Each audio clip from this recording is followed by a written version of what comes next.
Hoje, você vai aprender como as redes conectam os diversos lugares na superfície da Terra, reduzindo as distâncias e ultrapassando fronteiras.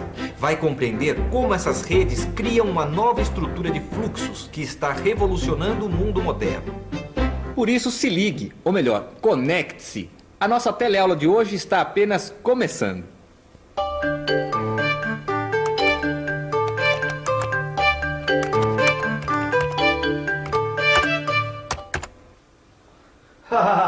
Olá, Vicente, chegou. O que chegou? Chegou meu livro.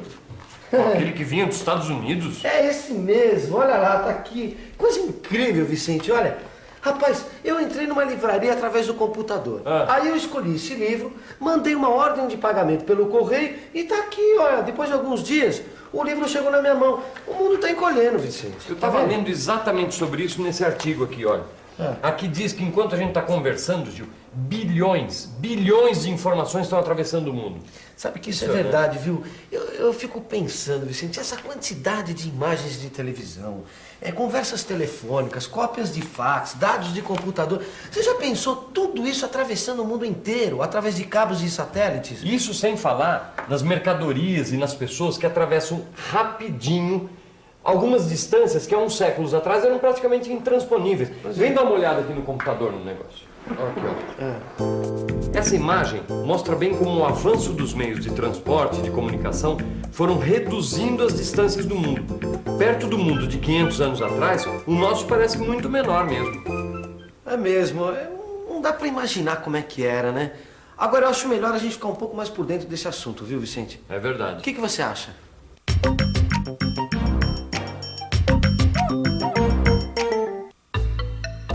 Até o último século, mercadorias, mensagens e pessoas viajavam na mesma velocidade. As distâncias entre países e continentes eram grandes e o transporte era lento, caro e arriscado. Além disso, um antigo veleiro podia transportar até 1.200 toneladas de carga, enquanto os atuais supernavios podem transportar até 500.000 toneladas.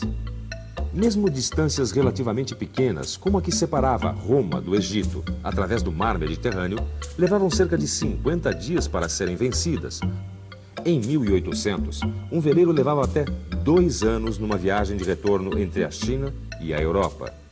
E a invenção dos barcos a vapor na metade do século XIX reduziu esse tempo para 6 meses. Se o transporte por mar era assim, já pensou por terra? Poderia sair tão caro transportar um saco de trigo por 80 quilômetros com um carro de boi, como atravessar o Mediterrâneo por barco. Em parte pelas estradas e em parte porque era necessário levar outro saco de cereais para alimentar o boi e o carroceiro durante o trajeto. No entanto, hoje em dia pode-se dizer que o transporte não é mais um problema para o comércio. O transporte de carga, seja por mar ou através de ferrovias ou rodovias, alcançou uma grande eficiência. Mesmo o frete aéreo é relativamente barato. Produtos perecíveis como peixes, frutas e flores são transportados de um hemisfério para o outro em questão de horas. Você tá vindo da onde? Aqui de São Paulo. Joinville. Indo pra onde? Tem para Santa Bárbara do Oeste. Teresina e São Luís do Maranhão. Hoje em dia, uma rede eficiente de transportes e comunicações é fundamental para o desenvolvimento de uma economia. O comércio global precisa de redes globais e quando não há disponibilidade de transporte, tanto a produção quanto o consumo sofrem diretamente. Grandes partes da África e da América Latina ainda são pobres em sistemas de transporte, o que ocasiona desperdício de colheitas e de outros bens. Mesmo na Europa, existem áreas mais atrasadas por uma deficiência em seu sistema de transportes. Portugal é um exemplo desse problema. 500 anos de rivalidades com a Espanha deixaram como herança poucas estradas ligando os dois países. A Espanha, por seu lado, já está completando uma complexa rede de rodovias que irá integrá-la ainda mais à União Europeia. Tudo isso significa o seguinte: o traçado das redes é um instrumento essencial para que o Estado possa ter pleno domínio do seu espaço geográfico. Portanto, a planificação de um território é inseparável da planificação do sistema de redes que ligam os distintos núcleos regionais. O traçado das redes é que vai estabelecer conexões entre cidades e regiões, fortalecendo a rede urbana, criando uma estrutura através da qual possam circular mercadorias, capitais e informações. É claro que os aspectos físicos de um território podem facilitar ou dificultar o desenvolvimento de uma rede de transportes terrestres. Aqui na América do Sul, a Cordilheira dos Andes foi um empecilho para o desenvolvimento de redes naquela região do continente. Já os Estados Unidos foram beneficiados geograficamente de muitos modos. Eles possuem uma verdadeira rede graças à influência decisiva do litoral atlântico e o Vale do Hudson. A região norte encontrou sua via até o mar através dos Grandes Lagos e do Rio São Lourenço. O sul, por sua vez, dispõe das bacias do Missouri, de Ohio e do Mississippi, que permitem atingir o Golfo do México. Por fim, foi decisivo dispor tanto do litoral atlântico como do Pacífico.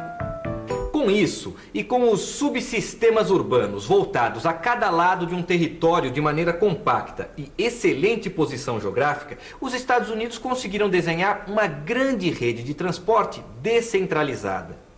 Em outros sistemas de rede, como no caso de muitos países da América Latina, a estruturação se deu, em primeiro lugar, através das linhas de trem, que procuravam ligar importantes pontos econômicos. Depois, alguns caminhos fizeram seu traçado junto a essas linhas, e os corredores aéreos não alteraram essa situação. Isso mostra que as redes são formadas por dois fatores importantes: os condicionamentos geográficos por um lado e as necessidades econômicas por outro. Além das redes de transporte, existem outras redes que são fundamentais nos dias atuais. Eu estou falando das redes de distribuição de energia. Todos os dias, diferentes formas de energia percorrem longas distâncias, partindo das fontes de produção até chegar aos centros onde são consumidas. Pense na circulação do petróleo por oleodutos, ou no transporte de energia elétrica por linhas de transmissão. Como fazer uma cidade funcionar sem elas? Essas redes de energia, portanto, são decisivas para o funcionamento da economia mundial. Um exemplo disso é a grande importância do gás natural no continente europeu. Gasodutos que vêm desde a Sibéria abastecem cerca de 15% das cidades europeias com gás. Já deu para perceber a grande importância que tem tanto as redes de transporte como as redes de distribuição de energia para o funcionamento da economia. Mas existe um outro tipo de rede cada vez mais importante nos dias de hoje. Eu estou falando da rede de informações. Agora, o que me impressiona, Gil, é a quantidade de informação que a gente recebe todo dia, né? Você já pensou, olha, são textos, imagens, dados, voz, tudo isso pode ser transmitido a qualquer hora, para qualquer lugar, na velocidade da luz. Fora a quantidade de dinheiro que circula junto também, né? Isso é verdade, Vicente. Olha, são essas informações que permitem a organização e o desenvolvimento do mercado de capitais do mundo todo. Exatamente. Para o mercado mundial, a informação é vital. A transmissão de informações sobre preços, taxas de juros é instantânea. E bota instantânea nisso, viu, Gil? Olha, a Bolsa de Valores de Londres abre antes que a de Tóquio esteja fechada. E quando Londres está encerrando o seu pregão, a Bolsa de Nova York ainda está em plena função. Isso quer dizer que o dinheiro executa todos os dias uma viagem de circunnavegação pelo planeta. E não é pouco dinheiro, hein? Só para você ter uma ideia, a Bolsa de Valores de Nova York movimenta mais de 100 milhões de ações por dia. E o Brasil nisso tudo, hein? Como é que será que está a nossa distribuição de mercadorias, a distribuição de energia, telecomunicações? Como é que será que está tudo isso? No Brasil, a rede de circulação de mercadorias está expressa na Malha Rodoviária Nacional. É uma estrutura que reflete as heranças do nosso passado, quando ainda não estavam solidificadas as redes urbanas. Você se lembra que na fase das bacias urbanas, toda a circulação de mercadorias estava destinada a integrar as áreas produtivas com os portos litorâneos? Sobre essas bacias surgiram o traçado dos grandes eixos nacionais, convergindo para os centros manufatureiros no Centro-Sul, como a BR-116, antiga Rio-Bahia, que foi o primeiro grande eixo de interligação entre o Nordeste e o núcleo industrial do Sudeste. No caso específico de rede de distribuição de energia elétrica, sua montagem ocorreu nos últimos 30 anos com maciço investimento estatal. E a sua construção ocorreu ao mesmo tempo em que o Parque Industrial Brasileiro estava sendo erguido, em meados deste século. Por isso, a localização de regiões industriais e os circuitos de rede de energia elétrica apresentam uma extraordinária concordância. Este processo pode ser percebido quando se compara o sistema de geração e distribuição de energia elétrica do Sudeste com o do Nordeste. Na área industrial, se percebe o adensamento de circuitos, formando uma rede complexa. Já o sistema nordestino se apresenta com eixos isolados que atendem os principais núcleos urbanos da região. O importante é que a organização espacial das redes de circulação de mercadorias e distribuição de energia elétrica indicam o processo de mudança no papel dos lugares no território nacional. Também a Rede Nacional de Comunicações mostra que os aglomerados urbanos estão interligados no que diz respeito à circulação rápida de informações a longa distância. A construção desta rede foi iniciada durante os anos 60 e intensificada na década de 70. Foi rápida mesmo a construção da rede de telecomunicações no Brasil, né? Parece até que a gente estava correndo para não ficar para trás. Você vê, Vicente, olha, bastaram 2 décadas para todo o território nacional ficar interligado. A verdade é que a nossa rede de telecomunicações já nasceu como uma rede nacional, né? Olha, mas isso também tem a ver com a necessidade do setor financeiro que a gente estava conversando. Quem trabalha com dinheiro, para ser competitivo no mercado, precisa de ligações rápidas e confiáveis a longa distância. Bom, mas depois de tanta informação, vamos fazer uma revisão? E atenção, se liga aí que é hora da revisão.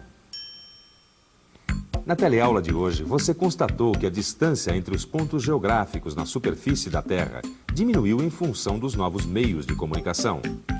Viu que hoje em dia, o mercado mundial precisa de redes globais de transporte e circulação de informações.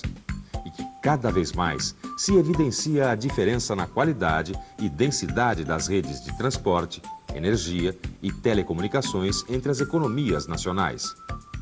Aprendeu também que o traçado das redes tem papel decisivo na organização do espaço geográfico, estabelecendo conexões entre cidades e regiões em uma estrutura mundial de circulação de mercadorias, capitais e informações.